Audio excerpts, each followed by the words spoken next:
नमस्कार, first India news देख रहे हैं आप और आपके साथ हूं मैं खुशबू मिश्रा। वक्त राजस्थान 10 बजे का है। चलिए शुरुआत करते हैं संभागवार बड़ी खबरों का सिलसिला। सबसे पहले बात जयपुर संभाग की, जहां की बड़ी खबर बता रहे हैं हमारे सहयोगी योगेश शर्मा। यूथ कांग्रेस के प्रदेश स्तरीय ट्रेनिंग कैंप बुनियादी का आज समापन हो गया। समापन कार्यक्रम को वर्चुअली मुख्यमंत्री अशोक गहलोत ने संबोधित किया। अशोक गहलोत ने एक बार फिर निशाना साधते हुए कहा कि कैसे राजस्थान में सरकार को गिराने का षड्यंत्र रचाया गया। 35 करोड़ रुपए विधायकों को ऑफर किए गए और बीजेपी के नेताओं पर सीधे तौर पर अशोक गहलोत ने एक बार फिर सरकार को अस्थिर करने के आरोप लगा दिए। युवाओं के बीच में उन्होंने आज ये भी कहा कि वो खुद भी यूथ कांग्रेस NSY से निकले हुए प्रोडक्ट हैं और यूथ कांग्रेस का जो कार्यकर्ता है वही कांग्रेस को मजबूती देता है। यूथ कांग्रेस के राष्ट्रीय अध्यक्ष श्रीनिवास भी आज ट्रेनिंग कार्यक्रम में मौजूद रहे और उन्होंने कहा कि यूथ कांग्रेस का कार्यकर्ता पद के पीछे नहीं भागे बल्कि संगठन के लिए मेहनत करे और पद अपने आप उसके पास आएगा। गहलोत सरकार अब संकट में नहीं है। इसके बावजूद मुख्यमंत्री अशोक गहलोत ने जाते हुए साल में फिर ये बात दोहरा दी कि राजस्थान में सरकार गिराने के लिए विधायकों को 35 करोड़ रुपए ऑफर किए गए थे। विधायकों की खरीद का खुला खेल खेला गया। अशोक गहलोत ने आज VC के जरिए युवा कांग्रेस के ट्रेनिंग कार्यक्रम को संबोधित किया और ये बात उसी दौरान उन्होंने कही। राज्य युवा कांग्रेस के बुनियादी ट्रेनिंग कैंप का आज समापन हो गया। अंतिम दिन CM अशोक गहलोत ने युवा कांग्रेस को संबोधित किया।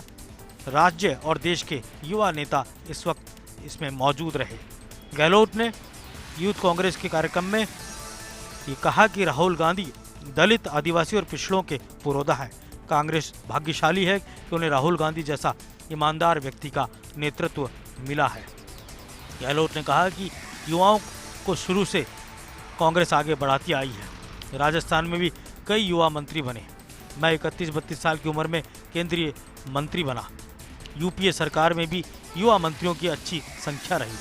18 साल में मतदान का अधिकार राजीव जी की देन है। सालों बाद कोई ट्रेनिंग कैंप राजस्थान की धरा पर आयोजित किया गया।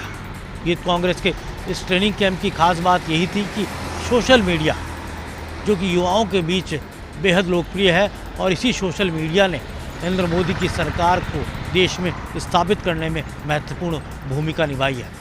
यूथ कांग्रेस भी इस दिशा में बहुत ही महत्वपूर्ण तरीके से काम करे और इसके साथ ही जो सोशल मीडिया पर गांधी परिवार और कांग्रेस पार्टी को लेकर जो प्रचार चलता रहता है, जिसको कांग्रेस के नेता कुप्रचार कहते हैं, उसके खिलाफ अभियान चलाया जाए और विरोधियों को उन्हीं के मीडिया माध्यम से चुनौती दी जाए। यूथ कांग्रेस के इस ट्रेनिंग कैंप में कांग्रेस की रीति नीति, विचारधारा, सिद्धांतों पर बात की गई और यूथ कांग्रेस की पीढ़ी को ये बताया गया कि कैसे यूथ कांग्रेस के नेताओं ने आगे चलकर देश और प्रदेश में कांग्रेस का नेतृत्व किया है। आगे बढ़ते हैं, बात अजमेर संभाग की करते हैं, जहां की बड़ी खबर बता रहे हैं हमारे सहयोगी कौशल जैन। भीलवाड़ा पुलिस को मिली बड़ी सफलता। ब्लाइंड मर्डर का किया खुलासा। हत्या के 2 आरोपियों को किया गिरफ्तार। शेष की तलाश जारी। अजमेर संभाग के भीलवाड़ा में 26 दिसंबर को पूर्व बाईपास ओवरब्रिज के निकट अज्ञात लोगों ने शराब के ठेके पर कार्य करने वाले 2 युवकों को लूटकर उन पर चाकू मारकर एक कर्मी की हत्या कर दी थी। इस पर टीम का गठन किया गया, जिसने CCTV फुटेज और मुखबिर की सूचना पर अथक प्रयास करते हुए 2 व्यक्तियों गायत्री नगर निवासी राजेंद्र प्रजापत और उदयपुर जिले के राहुल माली को गिरफ्तार किया। इन्होंने मृतक सत्यनारायण सुलवाला की रैकी की और इस वारदात को अंजाम दिया। इस वारदात में शामिल अन्य आरोपियों की फिलहाल पुलिस तलाश कर रही है। लूट और हत्या की वारदात में लिप्त 2 आरोपियों को तो पुलिस ने धर दबोचा। शेष साथी इनके अभी फरार हैं। माना जा रहा है कि जल्द ही पुलिस के हाथ इनके गिरफ्तार तक पहुंचेंगे। आगे बढ़ते हैं, बात कोटा संभाग की करते हैं, जहां की बड़ी खबर बता रहे हैं हमारे सहयोगी भंवरस चारण। अयोध्या में भगवान श्री राम का भव्य मंदिर बनाने के लिए देशव्यापी श्री राम मंदिर निर्माण समर्पण अभियान शुरू किया गया है। अभियान को लेकर कोटा में भी आज से तैयारियां शुरू कर दी गई है। इस अभियान को लेकर के विश्व हिंदू परिषद के राजस्थान गुजरात प्रांत के क्षेत्रीय संगठन मंत्री गोपाल कोटा में प्रवास कर रहे हैं और उन्होंने कोटा में बैठकें लेकर आज से ही तैयारियों का दौर शुरू कर दिया है। ये पूरा अभियान मकर संक्रांति के बाद 15 जनवरी से शुरू होगा और माघ पूर्णिमा 27 फरवरी तक पूरे देश के हर गांव तक इस अभियान को ले जाने का लक्ष्य है। अभियान के तहत विश्व हिंदू परिषद न सिर्फ धन संग्रह करेगी बल्कि लोगों को राम के नाम से जोड़ने का भी प्रयास किया जाएगा। राजस्थान में यह अभियान 36,000 गाँव तक ले जाने का दावा किया जा रहा है। विहिप का कहना है कि इस अभियान के तहत न सिर्फ हम लोगों से सामर्थ्य के मुताबिक मंदिर निर्माण के लिए दान देने के लिए कहेंगे बल्कि साथ ही साथ हमारा लक्ष्य है कि अयोध्या दुनिया की सांस्कृतिक राजधानी बने। इस बीच कोटा में आज इस अभियान को लेकर के पूरे कोटा महानगर को 12 भागों में बांट करके टीमों का गठन कर दिया गया है। वहीं कोटा से एक बड़े दानदाता ने मंदिर निर्माण के लिए 1,11,01,111 रुपए का बड़ा दान देने का ऐलान भी कर दिया है। आगे बढ़ते हैं, बात बीकानेर संभाग की करते हैं, जहां की बड़ी खबर बता रहे हैं हमारे सहयोगी लक्ष्मण राघव। संभागीय आयुक्त, कलेक्टर और एसपी ने थामी जागरूकता की मसाल। दरअसल बैटन रिले के माध्यम से दिया सकारात्मकता का संदेश। बीकानेर में कोरोना काफ़ी हद तक कंट्रोल हो गया है। अब यहाँ मरीजों की संख्या 2.5 के अंकों से भी नीचे आ गई है, जबकि एक समय यहाँ बहुत अधिक कोरोना पेशेंट्स मिल रहे थे। दरअसल यहाँ पर एक अभियान चलाया गया जिसके तहत जीतेगा बीकाना, हारेगा कोरोना, लोगों को जागरूक करने की कोशिश की गई। ज़िला कलेक्टर ने आज कहा कि निश्चित तौर पर प्रशासन ने, पुलिस ने और स्वास्थ्य विभाग ने बेहतर काम किया, लेकिन जनता ने भी इस बात को समझा और जागरूकता बरती। उनका कहना था कि जब तक वैक्सीन ना आ जाए, मास्क की वैक्सीन है। इस मौके पर संभागीय आयुक्त ने भी कहा कि सावधानी बरतें। निश्चित तौर पर जिला प्रशासन ने बेहतर काम किया है, लेकिन जनता इसी तरह जागरूक रहे। एसपी प्रहलाद कशनिया ने भी इस दौरान अपनी बात रखी। निश्चित तौर पर बीकानेर में कोरोना बहुत हद तक कंट्रोल में है, लेकिन जरूरी है जब तक वैक्सीन ना आ जाए, मास्क को ही सब वैक्सीन समझें। आगे बढ़ते हैं, बात उदयपुर संभाग की करते हैं, जहां की बड़ी खबर बता रहे हैं हमारे सहयोगी रवि शर्मा। उदयपुर के प्रतापनगर थाना क्षेत्र के सुंदरवास इलाके में चोरों ने बड़ी वारदात को दिया अंजाम।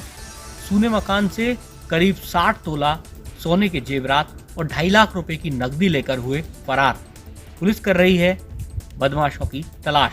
उदयपुर के प्रतापनगर थाना क्षेत्र के सुंदरवास इलाके में आज अज्ञात चोरों ने बड़ी वारदात को अंजाम दिया। बदमाशों ने एक सूने मकान से करीब 16 तोला सोने के जेवरात और 2.5 लाख रुपए की नकदी पार कर ली। दरअसल मकान मालिक किसी कार्यक्रम में शामिल होने बाहर गए हुए थे। इसी दौरान चोरों ने मकान को अपना निशाना बनाया। मामले की सूचना मिलने के बाद प्रतापनगर थाना पुलिस मौके पर पहुंची और जरूरी साक्ष्य जुटाए।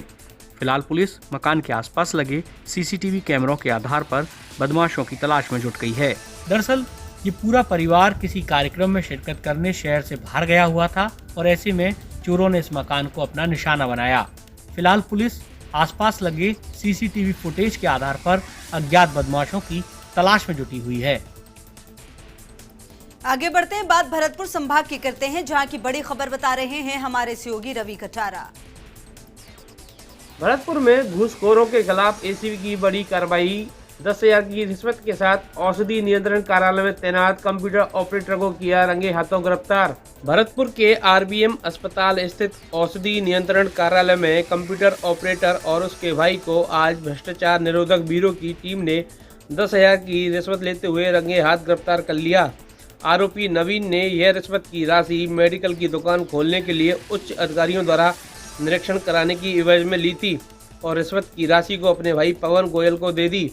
एसीबी के एएसपी महेश मीणा ने बताया कि परवादी शैलेश ने वीरो कार्यालय में शिकायत दर्ज कराई थी। उसने मेडिकल की दुकान खोलने के लिए सहायक औषधि नियंत्रक कार्यालय में आवेदन किया, जहां दुकान का निरीक्षण कराने की एवज में कंप्यूटर ऑपरेटर ने 15,000 की रिश्वत मांगी, जो कि सौदा 10,000 रुपये में तय हो गया, जिसका एसीबी के अधिकारियों ने सत्यापन कराया। सत्यापन के बाद मामला सही पाया गया, जिसके बाद आज आरोपी को 10,000 की रिश्वत के साथ रंगे हाथों गिरफ्तार कर लिया गया है। आगे बढ़ते हैं, बात जोधपुर संभाग की करते हैं, जहां की बड़ी खबर बता रहे हैं हमारे सहयोगी सूर्यवीर सिंह। जैसान के धनी पूर्व महारावल बृजराज सिंह भाटी को आज अश्रुपूरित नेत्रों से जिले वासियों ने अंतिम विदाई दी। शाही परिवार के अंतिम संस्कार स्थल बड़ा बाग में महारावल बृजराज सिंह भाटी के दोनों पुत्रों चेतनर्य राज सिंह भाटी और जन्मे राज सिंह भाटी ने उन्हें मुखाग्नि दी। उनकी अंतिम यात्रा में जनसैलाब उमड़ पड़ा। न केवल जैसलमेर शहर बल्कि दूर दराज से भी लोग उनके दर्शनार्थ करने पहुंचे। जगह जगह बड़ी संख्या में मौजूद महिलाएं भी उनकी अंतिम यात्रा की साक्षी बनी। ऐसा लग रहा था मानो पूरा जैसलमेर शहर सड़क पर निकल गया हो। रियासतकालीन परंपरा के अनुसार बेकुटी निकालकर पूर्व महारावल बृजराज सिंह का अंतिम संस्कार किया गया और बड़ा बाग में पूरी परंपरा के अनुसार दाह संस्कार किया गया।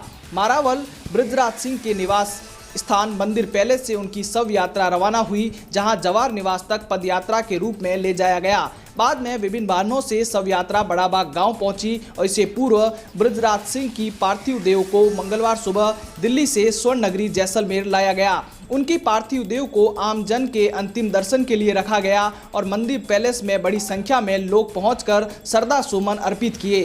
पूर्व महारावल के सम्मान में आज जैसलमेर के लोगों ने स्वेच्छा से अपने प्रतिष्ठान भी बंद रखे।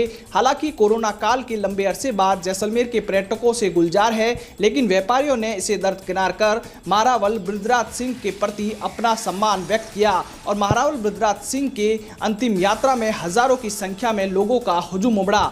आपको बता दें कि जैसलमेर के पूर्व महारावल बृजराज सिंह का नाम एशिया के सबसे खूबसूरत राजाओं में शामिल था। इसके साथ ही पूर्व महारावल बृजराज सिंह अपने कुशल व्यवहार के लिए मशहूर थे। वहीं 52 वर्षीय पूर्व महारावल के परिवार में उनकी पत्नी राजेश्वरी राज्य लक्ष्मी, 2 पुत्र कुंवर चेतनी राज सिंह भाटी, जन्मे राज सिंह भाटी सहित जैसलमेर रियासत को हमेशा के लिए वो अलविदा कह गए। देश में राज व्यवस्था भले ही बदल गई हो, लेकिन जनमानस में रियासतकालीन शासकों की कितनी लोकप्रियता है जो आज जैसलमेर के पूर्व महारावल बृजराज सिंह भाटी की अंतिम यात्रा में देखने को मिली, जहां हजारों लोग अपने पूर्व महारावल के अंतिम दर्शन करने के लिए पहुंचे।